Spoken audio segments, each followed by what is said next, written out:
नमस्कार दोस्तों। आज के इस एक्सप्लेनर में हम एक ऐसी जगह चलने वाले हैं जिसके बारे में सुनकर शायद आपको यकीन ही ना हो।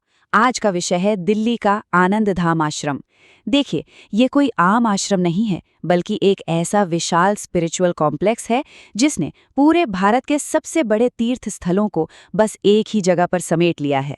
मतलब शहर की उस तेज रफ्तार और भाग दौड़ से बिल्कुल दूर एक गहरी शांति का अनुभव। अब जरा सोचिए, क्या एक ही दिन में भगवान शिव के सभी 12 ज्योतिर्लिंगों और नेपाल के मशहूर पशुपतिनाथ मंदिर के दर्शन करना सच में पॉसिबल है? वैसे तो इसके लिए पूरे इंडिया और यहाँ तक कि देश के बाहर भी एक लंबी और थका देने वाली यात्रा करनी पड़ती है। लेकिन आनंद धाम आश्रम इस इम्पॉसिबल सी लगने वाली बात को बिल्कुल पॉसिबल बना देता है। जो लोग बिना थके एक पूरा स्पिरिचुअल एक्सपीरियंस चाहते हैं ना, उनके लिए ये एक परफेक्ट जगह है। तो आज के इस एक्सप्लेनर में हम क्या क्या कवर करने वाले हैं, एक नज़र डालते हैं। 1. Delhi's ultimate spiritual destination. 2. Planning the visit. 3. The 12 jyotirlinga cave. 4. Replicas in main shrines. 5. गौशाला एंड आश्रम लाइफ। और आखिर में 6. इवनिंग रिचुअल्स एंड आरती। चलिए शुरू करते हैं हमारे पहले पॉइंट से, दिल्लीज अल्टीमेट स्पिरिचुअल डेस्टिनेशन। ये विशाल आनंदधाम आश्रम नई दिल्ली के नजफगढ़ रोड पर बक्कड़वाला मार्ग पर स्थित है। पता है, जैसे हम मेन गेट से अंदर आते हैं ना, ऐसा लगता है जैसे किसी कंक्रीट के जंगल से निकलकर अचानक किसी शांत खूबसूरत से गांव में आ गए हों। इसका डिजाइन और माहौल इतना ऑथेंटिक है कि कैपिटल सिटी के बिल्कुल बीचों बीच होने के बावजूद ये एकदम अलग और पुरसुकून लगता है। और ये जो नंबर दिख रहा है ना, 12, ये इस आश्रम की सबसे बड़ी खासियत है। जी हाँ, पूरे 12। ये आश्रम सिर्फ एक या दो नहीं, बल्कि सभी 12 पवित्र ज्योतिर्लिंगों के दर्शन एक ही छत के नीचे करवाता है। सोचिए, एक ही जगह खड़े होकर देश भर में फैले शिव के इन सबसे पवित्र स्वरूपों की एनर्जी को महसूस किया जा सकता है। आर्किटेक्चर और आस्था का ये एक बहुत ही बड़ा स्केल है। आगे बढ़ते हैं पॉइंट नंबर 2 पर, प्लानिंग द विजिट। देखिए, कहीं भी जाने से पहले अगर सही इन्फॉर्मेशन हो तो यात्रा आसान हो जाती है। तो जल्दी से टाइमिंग्स और रूट समझ लेते हैं। सबसे जरूरी बात ध्यान रखने वाली ये है कि आश्रम दोपहर 1 बजे से शाम 4 बजे तक बंद रहता है। तो दर्शन के लिए सुबह 5 बजे से दोपहर 1 बजे तक का वक्त है, या फिर शाम को 4 से रात 8:30 बजे तक। अगर मेट्रो से आ रहे हैं तो सबसे नज़दीकी स्टेशन मुंडका पड़ेगा, जहां से आराम से ऑटो या कैब मिल जाती है। और अगर अपनी गाड़ी से नजफगढ़ रोड के रास्ते आ रहे हैं तो पार्किंग की कोई टेंशन नहीं है, आश्रम के ठीक बाहर काफ़ी स्पेस अवेलेबल है।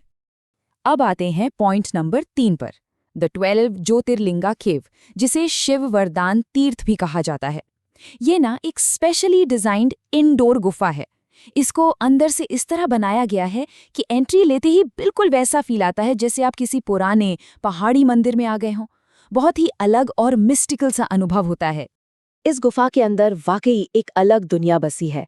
काशी विश्वनाथ, त्र्यंबकेश्वर, वैद्यनाथ, नागेश्वर, रामेश्वरम, घृष्णेश्वर, सोमनाथ, मल्लिकार्जुन, उज्जैन के महाकालेश्वर, ओमकारेश्वर, केदारनाथ और भीमाशंकर, सभी 12 ज्योतिर्लिंग।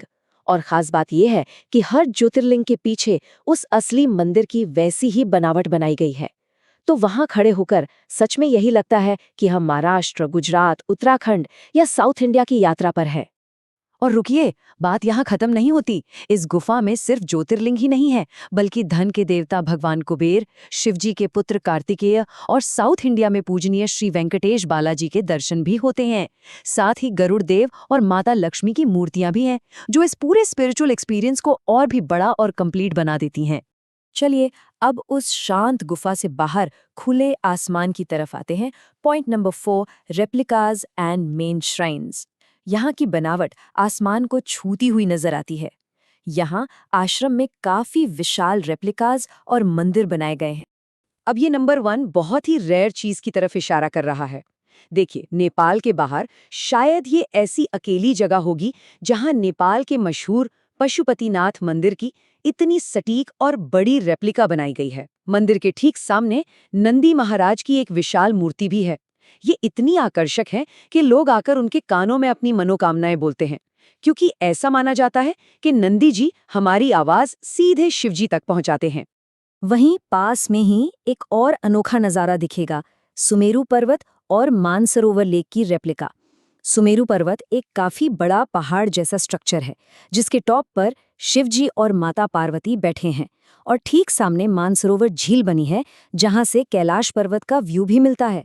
झील के किनारे मेडिटेशन करने के लिए अलग से जगह बनाई गई है, जहां लोग शांति से बैठकर ध्यान लगाते हैं। इसके अलावा पूरे कॉम्प्लेक्स में और भी मंदिर हैं, जिनमें सबसे स्पेशल है श्री मंदिर। इसकी खास बात यह है कि इसे अष्टधातु यानी 8 अलग-अलग धातुओं से मिलाकर बनाया गया है। यहाँ आवाज इतनी अच्छी तरह गूंजती है कि एक अलग ही शांति का एहसास होता है। साथ ही महालक्ष्मी और गणेश जी के मंदिर, शनिदेव मंदिर और एक पूरी नवग्रह वाटिका है, जहाँ सभी 9 ग्रहों को दर्शाया गया है। ठीक है, अब थोड़ा स्पिरिचुअलिटी से हटकर वहाँ की एवरीडे लाइफ को देखते हैं। पॉइंट नंबर 5, गौशाला एंड आश्रम लाइफ। आनंद धाम सिर्फ एक मंदिर नहीं है, ये एक लिविंग कम्युनिटी है जहाँ काफी सोशल काम भी होते हैं। जैसे ही हम मंदिरों के हिस्से से निकलकर कामधेनु गौशाला की तरफ जाते हैं ना, तो सच में एक शांत गांव जैसी वाइब आती है। यहाँ प्यारी प्यारी गिर गायें हैं, मिट्टी और हरियाली की वो महक एक बिल्कुल रूरल और पीसफुल माहौल क्रिएट करती है, जो कि दिल्ली जैसे शहर में ढूंढने से भी नहीं मिलता। और इस आश्रम की एक बहुत ही इंस्पायरिंग बात यह है कि ये लोग एक गुरुकुल भी चलाते हैं। यहाँ बच्चों को बिल्कुल फ्री एजुकेशन मिलती है। मॉडर्न पढ़ाई के साथ साथ उन्हें कल्चरल और स्पिरिचुअल वैल्यूज भी सिखाई जाती हैं, ताकि हमारी भारतीय संस्कृति आने वाली पीढ़ियों तक सुरक्षित रहे। ये वाकई एक बड़ा काम है। आखिर में आते हैं इस एक्सप्लेनर के सबसे इमोशनल और पीसफुल हिस्से पर। Point number 6, evening rituals and aarti. पूरा दिन आश्रम और गांव जैसे माहौल में बिताने के बाद शाम का वक्त सबसे खास होता है। जैसे ही शाम होती है, शिव वरदान तीर्थ के पास एक ओपन यज्ञ या हवन शुरू होता है। कोई भी बिना किसी फीस के इस हवन में बैठ सकता है। वहाँ मंत्रों की आवाज और आग के सामने बैठकर लोग अपने परिवार की शांति और तरक्की के लिए प्रार्थना करते हैं। उस वक्त वहाँ की पॉजिटिव एनर्जी वाकई कमाल की होती है। अब इसमें एक और डिटेल जरूर नोट कर लीजिए। हर शाम वहाँ सभी के लिए डेली आरती तो होती ही है। आरती का माहौल इतना डिवाइन होता है कि सच में एक पल के लिए रोंगटे खड़े हो जाते हैं। लेकिन अगर रविवार यानी संडे को यहाँ आएं तो एक स्पेशल भजन संध्या होती है। ये एक म्यूजिकल इवेंट होता है जहाँ कीर्तन और भजन गाए जाते हैं, जो इस पूरे वीकेंड एक्सपीरियंस को दुगना खास बना देता है। तो दोस्तों, इस एक्सप्लेनर को खत्म करने से पहले एक सवाल मैं यहाँ छोड़कर जा रहा हूँ। अगर दिल्ली जैसे किसी बिजी मेट्रोपोलिस शहर के बीचों बीच रहते हुए भी हम ऐसी गहरी शांति और देश भर के तीर्थों का एक साथ अनुभव कर सकते हैं, तो क्या ये आज के ज़माने में हमारी स्पिरिचुअल जर्नी के मायने नहीं बदल रहा? वक्त की कमी वाले इस दौर में ऐसी जगहें सच में आस्था को एक नया और आसान रूप दे रही हैं। तो आज के इस एक्सप्लेनर में बस इतना ही। सीखते रहिए और ऐसी ही इंटरेस्टिंग चर्चाओं के लिए हमारे साथ बने रहिए।